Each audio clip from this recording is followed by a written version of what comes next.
Hi, you guys. Thank you so much. Just give me 1 second to set up. Okay. 5, 4, 3, 2, 1. Here we are on the authorship Q&A. And I am so sorry, you guys. I completely forgot that it was Q&A yesterday. I completely forgot. Like, it's the last Monday of every month, so it's not like a weekly thing. Um, but I was reading Popular Science with my 6-year-old. We got into this like huge discussion about robotics, and we were, looking up YouTube videos and reading about cyborgs and all of this stuff because we got a new issue of Popular Science in. And then right when I was like in the middle of doing this, I got an intro that I had been waiting for a while with Vogue, which is something that I'd been wanting to do for a really long time. And I wanted to pitch them like right away. And so I stopped everything that I was doing and wrote this pitch for Vogue, and I'll share it with you guys on Sunday. But I completely forgot that we had a Q&A. And I've been a no call, no show 2 times in 10 years for Capricorn. This like keeps me up at night. The first time I was in Costa Rica, I didn't know that the time zones are like really squonky there. I'm not going to go into it. But I had the time zones wrong, so I showed up an hour late. But yesterday was a no call, no show, and I am so dang sorry. So I am going to be here to make that up for you. If I'm ever like unavailable, I will be there at the next earliest time slot. I'm technically working a triple today because I'm doing this, and then I have a one-on-one client, and then I'm checking Enneagram homework. So we have a big old Tuesday here. So let's get right into it. First question. I love the conversation on the previous Q&A about building a platform. Can we please go a bit more in depth?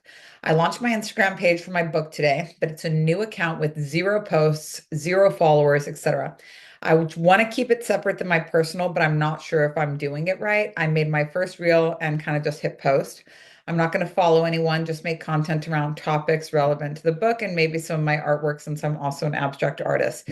Is this correct, though? Just create and post into the ether until someone's listening? No, that is not correct.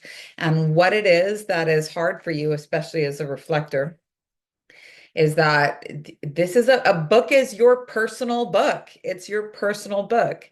People are always going to be more interested in the creator than the brand, especially now. So, for example, Emily Weiss account versus Glossier. Kim Kardashian versus Skims. People want to know the creator. There's not a lot of point, unless you're just trying to keep the content organized so you can know for your own like happiness and well-being that all of my content related to my book is over here on this Instagram account. But you could accomplish that just as easily with a hashtag, where you could look up your own hashtag and see all the stuff relevant to that book. You are shouting into the void from an account that has no credibility because it feels safer than showing up in front of people that you actually know and saying, I wrote a book. I wrote a book and it's good and you should buy it. Like, who do you think is going to buy this book if it's not people that you know? And the crossover potential as well to go, if you have an account with, let me give you an example for my own thing. I have an account with 302,000 followers on Instagram. My unschooling account has like 2,500 followers. So your main account is always going to have the most traffic. This is your personal brand. It belongs to you, and you should treat it well, make it look good. Stop taking pictures of your pickles and fucking make it, if you're doing business, like make it a business. You can post pictures of your pickles here and there, but that's for like the stories, that's for like the stories. We want to know, as an author, it's a personal brand. It's a personal brand and a business. This is where people want to go and see you first. What inspired you to write this book? That should always be your first post in a launch. Why did you write this book? Get the conversation going and talk with people about it. We go so deep into this, into fuckless content strategy, etc. I personally just finished the customer avatar for Leave This Book in Your Bathroom this morning, and I'm having to halt on putting any other content out on Instagram right now or anywhere else because we just did a video talking about advanced spiritual teachings. and how this is the language that I speak. But the book that we launch in December, Leave This Book in Your Bathroom, is beginner's teachings. So it's a really good moment for that. And I want to make sure that I don't lose any of this audience that has most recently, I don't want to change subjects and then come back to it because there's momentum right now. So in Feckless, we go really deeply into content strategy, how to make it, etc. It's the complete guide to passive income, and books are the ultimate passive income, the ultimate passive income. So you're playing small. I'm going to call it exactly what it is. You're playing small because you're afraid of going in front of people you know and saying, "This is who I am. This is what I do. I don't care if you like it. I don't care if you think it's good, but this is what I've been working on." And get fucking used to it because this isn't a one-time thing. I'm talking about showing up every single time that you post and talking about what it is that you do and what you're proud of in some way every single time. And if that's pickles and it's like, oh, it was so nice to take a break from writing and get to can some of these fresh pickles from my garden, I get my best writing ideas in the garden. But it's taking all of this stuff that you're already doing and starting to funnel it towards what it is that like you're really here to do. And that's scary, but so much of what we cover in authorship and also what I love to cover here in Q&A is just these weird little junctions that authors get stuck in, like waiting for their mom to die to write their memoir. So, and also it's like, and maybe I'll post some of my artwork and maybe I'll post some pickles and maybe I'll do some this. Like it's just, you're just starting a new account with all of your stuff because you're scared to use your current account. So we need to see this as a sabotage that it is. Zero posts, zero followers. I won't be following anybody. Girl, no, no, no, no. Cool. Not sure if this is a question or a philosophy muse or a kink, but here we go. Why, when you've done your daily writing, does it feel so good, yet the next day to sit down and write feels like a fucking Sisyphean task that needs to be avoided like the plague? Any advice, insight, and wisdom? Um, I mean, according to the Enneagram, any time we're so like the ritual when the time on an Enneagram when we develop a ritual is its own what they call a side octave, like its own little mission that moves really fast. My husband and I experience this with the kids all the time when we're trying to find like the correct balance for anything in our home, meal time, screen time, like anything. And I'm a big over corrector. So my big problem is that I'll create a very reasonable goal and it'll go so good the first day that the next day I'm like, we should make this 100 times harder starting now. And then it's too hard. And then we quit everything, the easy bit and the too hard bet. So I'm a really big overcorrector. If I can set this goal and then I just make it way more complicated and then I quit everything.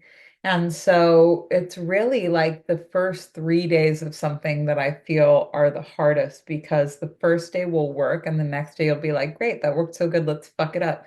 People tell you this all the time with drinking, like, wow, I quit drinking. I felt so good. I had so much energy. I was sleeping great. I never felt better in my life. Now I drink again. It's like, well, no, what happened? Now I feel like shit. Breaking what's working is like such a common affliction for all of us. And I read the book recently called Great by Choice. I want to make sure that it was Great by Choice and not How the Mighty Fall. Let me make sure. Let me just check my audiobooks here and make sure that I'm telling you the right one because they're both the same author and one I'm reading and the other one I didn't read. What was one that I just finished? Great by Choice was the one that I just finished. And there they use this acronym called SMAC. So specific, measurable, and consistent, a SMAC goal. And they used all of these different case studies like Jim Collins usually does in all of his books about different people that were embarking on like major expeditions. So they used a comparison of like two people that were trying to achieve the South Pole or trying to, put a flag on the South Pole for the first time. Also, the first guy to ever film Mount Everest, the summit on like IMAX experience, and then other examples from business as well. And really like the shit that a lot of business coaches are slinging, a lot of the kind of clickbaity overnight millionaire, we can do this really fast. They're always talking about like explosive growth, and really, radically growing out in all of these directions.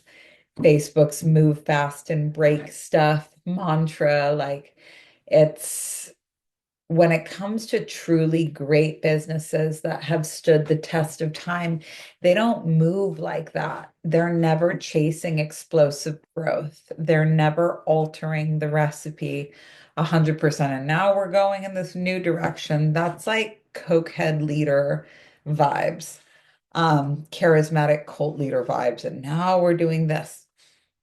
Really good strategic leaders. And as an author, like you have to be a leader of your own creativity. These businesses that are really built to last, that are truly great, that stand the test of time. And standing the test of time means that storms that took out other businesses, storms that took out other ships, things like recessions, scandals in the industry, even huge things like an E. coli breakout with Starbucks. A great company is a company that has weathered these and came out of these situations stronger. So that's like the definition of great, is not that they managed to avoid hardship. It's that they went through the same hardship that took out their competitors and came through it stronger and better. And what these companies have in common is what they call in this book like a SMAC goal. So a SMAC goal is specific. So this is what I'm going to finish my book by this deadline. Measurable is also like I'm going to complete 5 pages a day no matter what. Maybe it happens incrementally, but I'm going to finish 5 pages a day no matter what because this is what I have to do. And consistent. And consistent is oddly like a really important part because consistent means that if you are trying to do an expedition to the South Pole and you say, we can achieve this on time and we've prepared the rations for this if we just do 5 miles a day, no matter what. If it's a sunny day, we do 5 miles. If it's a stormy day, we do 5 miles, never more and never less. And this seems really crazy because it's like, wouldn't you want to just seize your moment? Wouldn't you want to just seize your moment and be able to, do 30 pages one day and then rest the next day? The thing about this is when it becomes inconsistent, you never really know what you're going to get the next day. And when I was editing the book, when I was editing Wheels Reinvented, I really wanted to do it smack. My goal was 9 pages a day, but and I really learned some tough lessons with this one. I sometimes my kids were sick or life just got in the way, or I felt tired and would have rather like watch TV instead of editing pages. And as a result, ended up with, like it only takes one day to unravel a routine because it seems really appealing to unravel it more the next day. Uh, I'd end up with a 30-page deadline, and it really sucks to have to do these cram sessions. And the thing about it really sucking is that you start to dread coming to work because you don't think, oh, well, it sucked because I had to do 30 pages. You're just like, oh, it sucked and it was really hard. And I feel like if I would have been, I'm on a writing deadline right now, but it's in so many, it's not for books. I have my writing deadline is stretching out in front of me infinitely. I have, and then, surprise things always come up. I have my authorship email. I have the launch emails for Ritual. I have FAQ sections for all of my different workshops that it ended up taking a lot more time than I thought it was going to be. My homework checks, my Q&A. I have like a lot of writing assignments. And then there's always a little random one that'll get thrown in, like, pitching Vogue for something.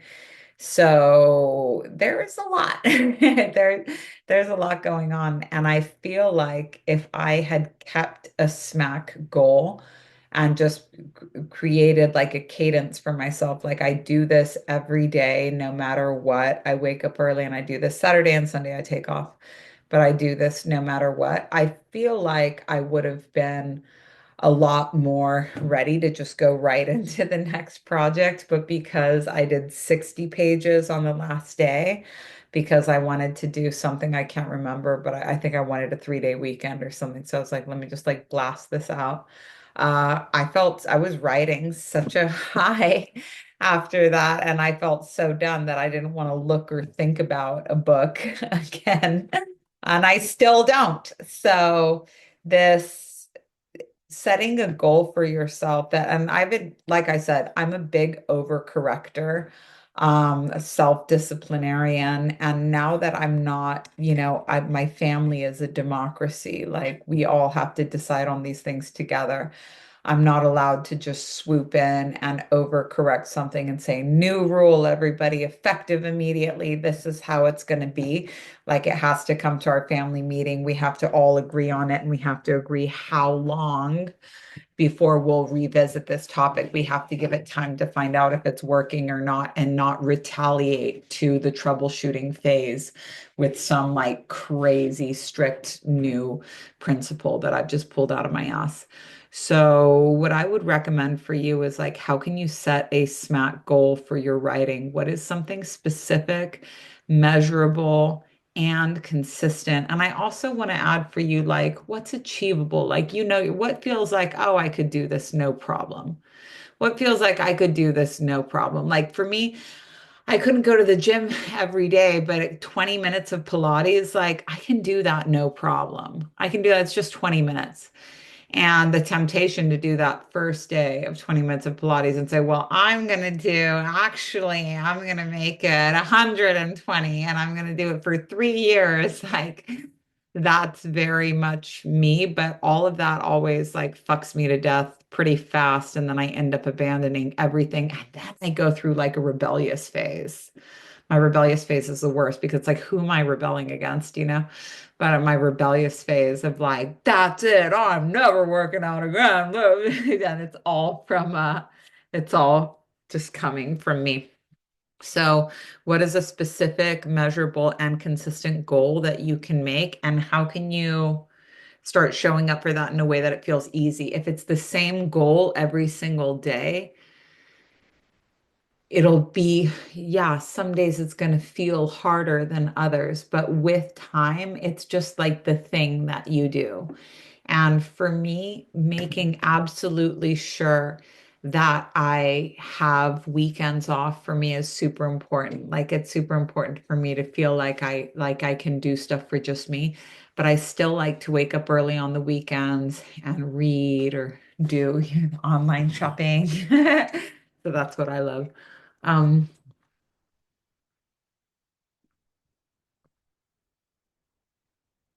I love that question, and I'm excited for her insight on it, the question we just answered. I think the above refers to all that's good for us. Like there's a cosmic resistance to all chores of self-work only in the beginning. And if we were talking about this like on an Enneagram, there's three specific points where you'll really want to quit. So basically 1/3 of the way into establishing your ritual. If we're just talking about establishing your ritual, not completing the manuscript, 1/3 of the way into establishing your ritual, you'll want to quit. And this will be the one that most likely knocks you off. 2/3 of the way to establishing your ritual, it will also be hard. It'll be less easy to quit because you have more skin in the game, And what stops you at the first third, it's going to be something completely different at the second third. A starting line problem is different than a finish line problem, is different than like a midway fatigue issue.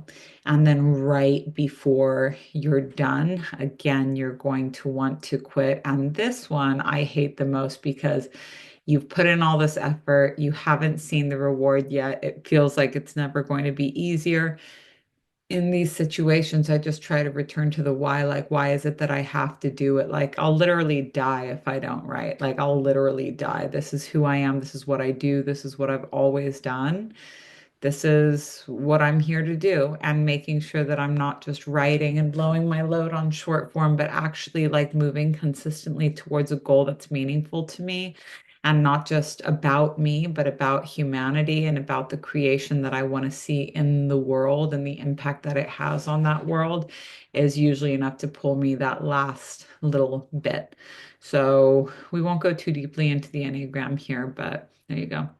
What systems did you use to organize your writing? I use the Enneagram to organize my writing. Always, always, always. So you guys can see this in I use the Enneagram to organize everything.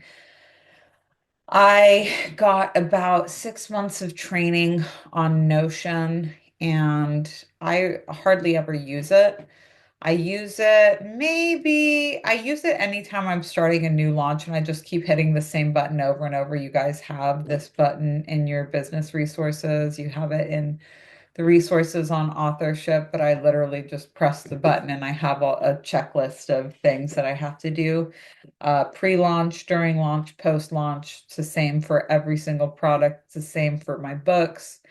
And I just get it done. And then you also have like the classic book launch as well, which I add into it, which involves media planning and stuff like that. The 3 steps I've taken so far with my media planning was doing the Soft White Underbelly interview. The next one was expanding onto 5 new platforms. Those 5 new platforms are Substack, X, Blue Sky, Threads, and YouTube Community, which is an offshoot of my YouTube account, but it's just a feature that I don't ever use. And then this third one was pitching Vogue and hopefully being able to get some press with that. But Notion I hardly ever use at all. But the Enneagram is how I organize like everything in my life. And, the first when I was getting to know the Enneagram, I didn't really understand like how it was useful because it just seemed like I'm doing this right. And it's like, well, I'm doing this when I succeed at doing the things that I say that I'm going to do, but the majority of things that I say that I'm going to do, I don't actually succeed at. So, yes, I do need it if I want to succeed because the graveyard of things that I never completed because I didn't have the tools or the information or the strategy far outweighed the things that I actually had completed. It took me probably 2 years before I got it tattooed on my hand and was able to really think 2 years of actively studying just the Enneagram before I was really able to start to use it reflexively. And once I was able to use it reflexively, like this might not be useful to other people, but when it comes to all of the projects I have at large in my own life, if I close my eyes, I see the Enneagrams for all of them. I only have to do an Enneagram on something once to be able to remember it. But I always know in all of my projects thanks to the Enneagram because it's magical, but it's tactical at the same time. So I always know in all of my projects where I am, where I've been, where I'm going, when it's going to get hard, why it gets hard, what the hard will probably look like. I use the Enneagram for all of that. So unfortunately, on here on authorship, I cannot teach you how to master the Enneagram as a whole complete system because that's the workshop, the Enneagram that we teach. But I do teach you on authorship how to use the Enneagram to draft a book outline. And that's really helpful as well. The outline, it'll make sure that you don't miss any spots in your story. I can speak to spirits. Well, good for you, honey. Great. That's wonderful. Also, sorry to be scatterbrained. I came here with an actual question. You're fine. In relation to this week's email, and let me see, this week's email went out 2 days. So that wasn't okay. Yeah, I know which one we're talking about. In relation to this week's email, at what point in completing your writing and building a platform will the landing page become relevant to follow launch strategy? If the platform isn't established and the book is only half completed, the first two take prescience over the sales page. In Enneagram terms, I'm only just overcoming at point three. So in Enneagram terms, point five will be when the book sales page comes into it is built.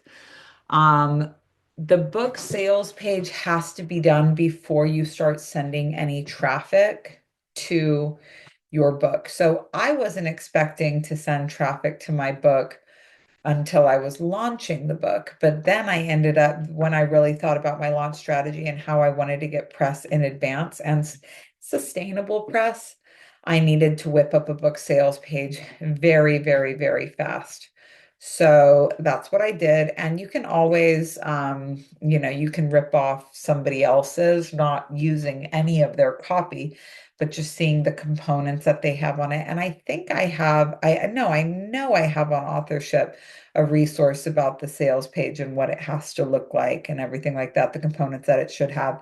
And this is also from a best-selling author, so I know it works. Um, Hi, mommy. This is my last question, which is good because I don't know if you guys can tell, but I'm still kind of sick. Hi, mommy.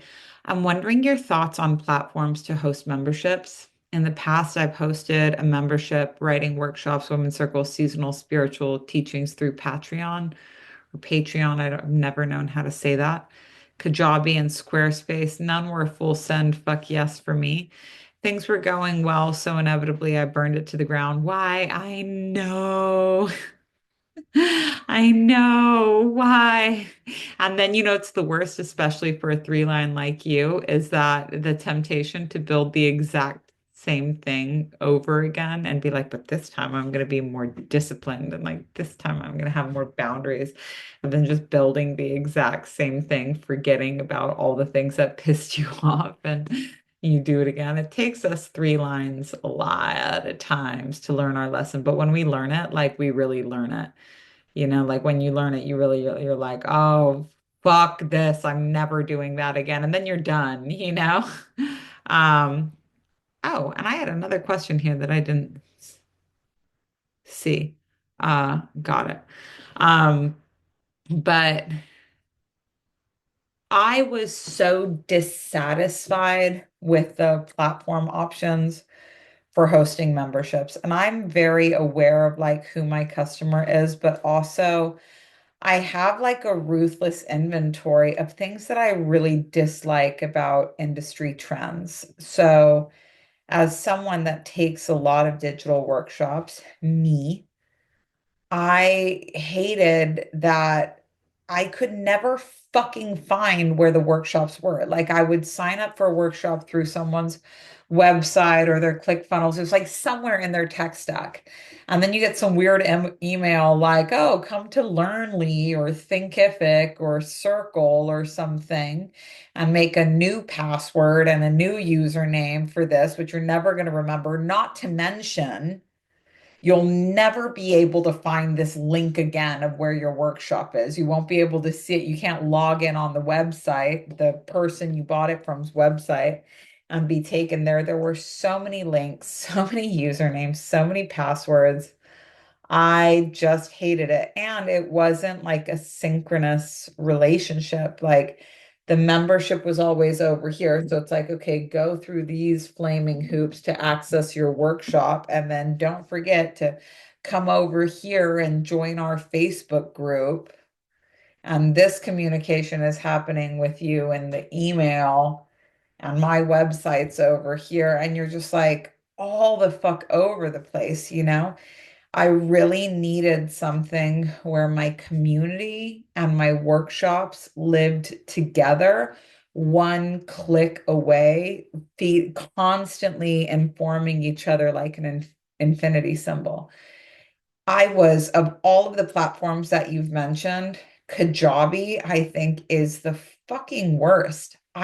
The only reason I've ever gone on Kajabi was because like Zazie mentors of mine all used it. It's a fucking load of shit. It's so expensive.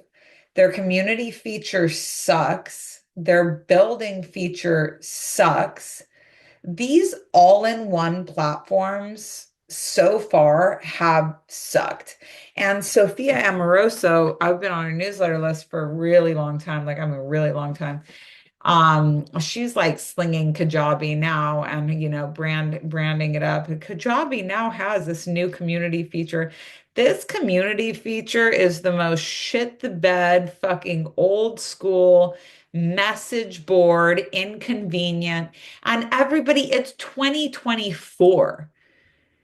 You see these fucking workshops that you know are selling thousands of copies, and then there's like three lonely comments at the bottom of these videos that never got a response, and the last comment was posted in like 2021.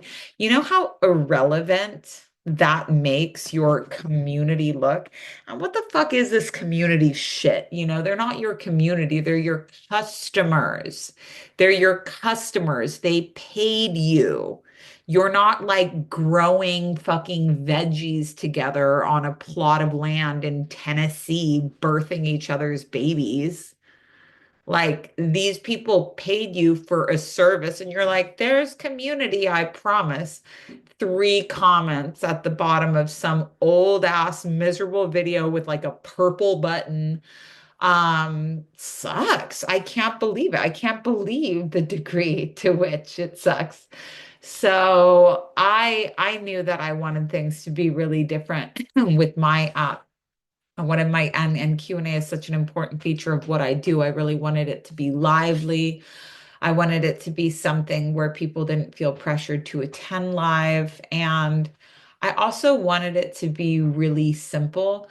So I built an app, and it was very easy for me to build an app. Actually, good time to do it.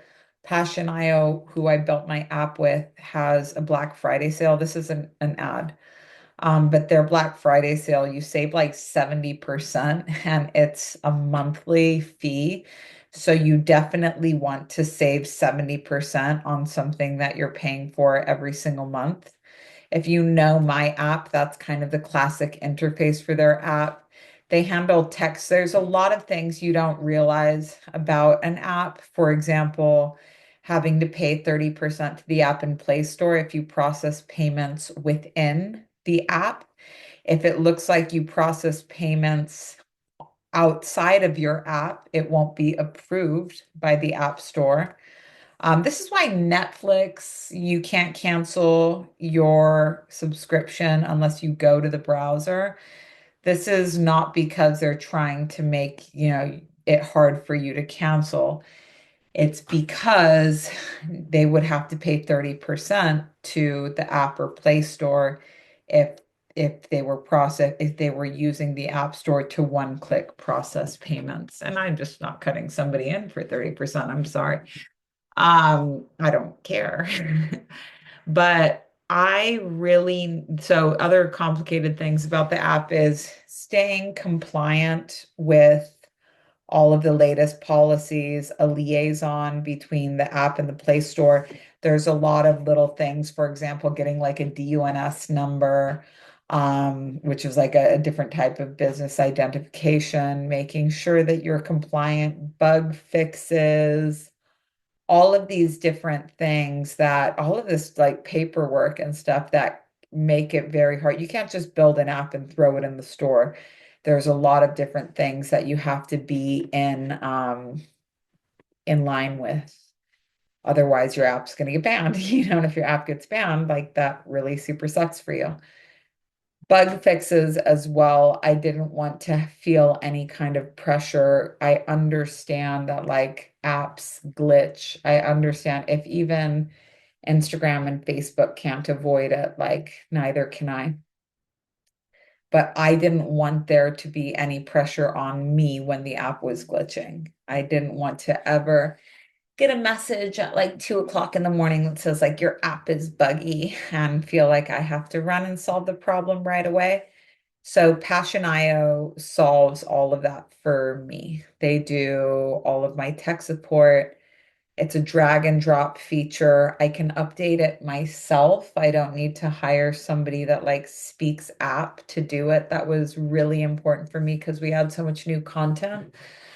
There's a lot of features that I don't use on the app. For example, I don't allow message members to message each other because this is a school. It's not a social media app. If you want to talk to each other, you guys can do it publicly, but this is for you to come and learn and not get distracted. You have enough distractions in other places. Everything on my school is conducive to learning.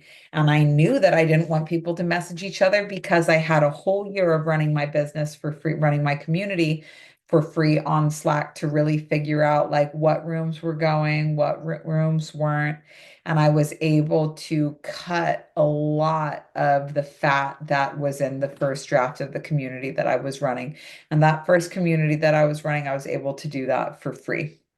So before I even ever paid for this community feature, I knew what I did and did not like about all of the others, and it was very easy for me to change it. It didn't take me very long to build an app, and for migrating content over from an existing platform, I hired someone on Fiverr for like 500 bucks to do it for me. Not complicated, but also not complicated for you to do that for yourself. Now I'm very satisfied with what my customers get to experience, but I didn't know about this platform for a long time. And I just sat on this idea for like a year and a half. I was like, I'm going to do it, but I'm not going to do it for 3 grand a month. I'm not going to do it if I have to hire someone to do it for me. I'm not going to do it if it's going to be a buttload of tech support. I'm not going to do it on any of these terms. I'm just going to wait for the right piece of tech to come along and help me out with that. And I felt like Passion did a really good job of making that happen for me. I'm very happy with them.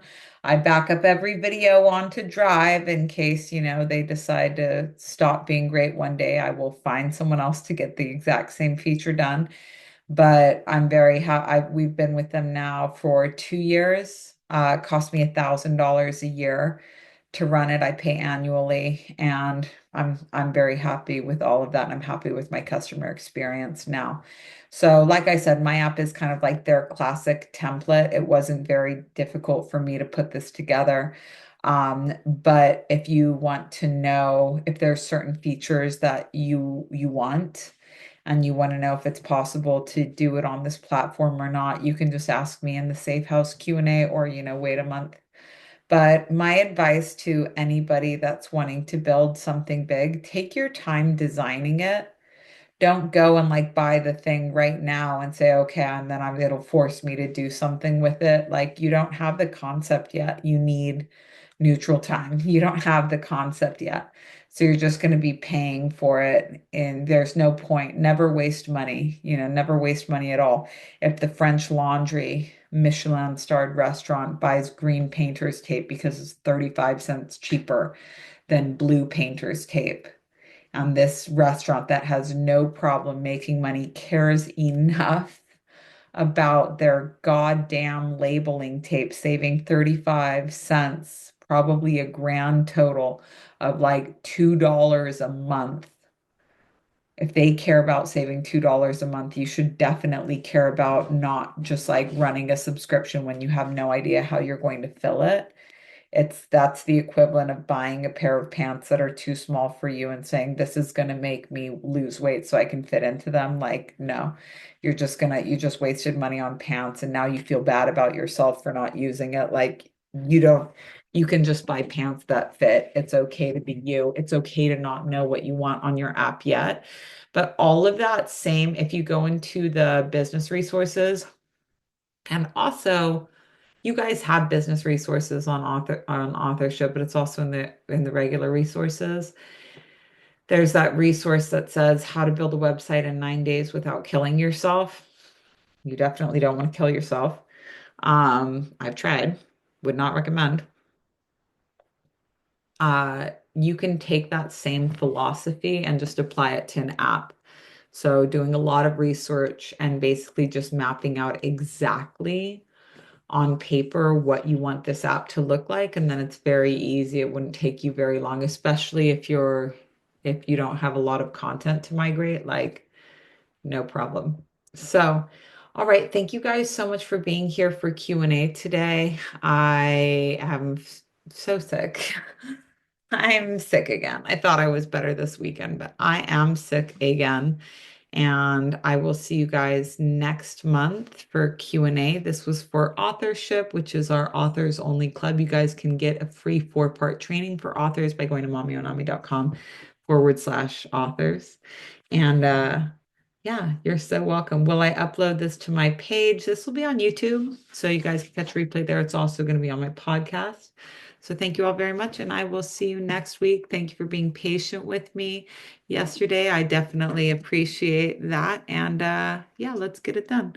Ta-da! Love you guys. Thank you so much. Bye. Bye. Thank you. Bye-bye. Thank you guys.